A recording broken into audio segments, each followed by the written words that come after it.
Okay, folks, we're going to talk about money today. Interesting one. So, two quick punchlines for you. Number one, the more you measure your money and net worth, the better it gets.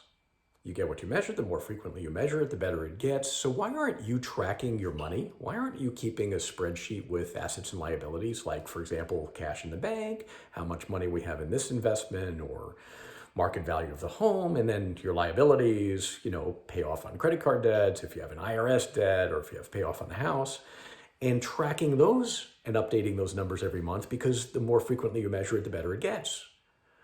Why are we measuring things in our business, but not measuring the purpose of the business, which is to improve our financial situation, our net worth?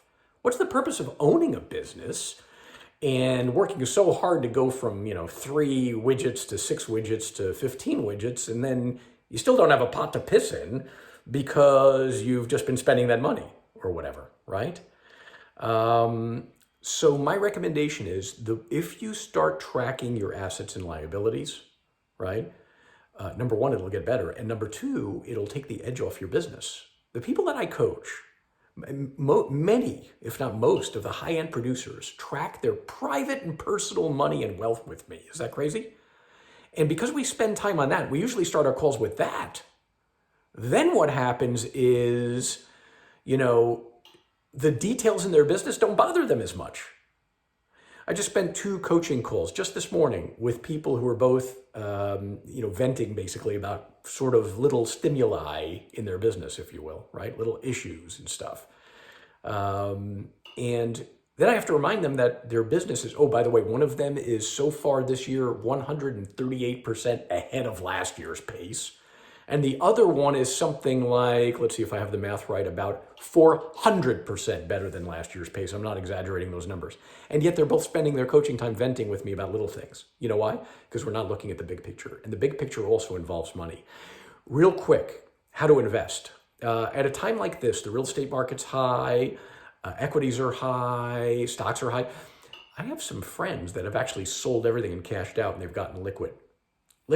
Sold real estate, sold stocks, sold everything and gotten liquid. Isn't that interesting, huh?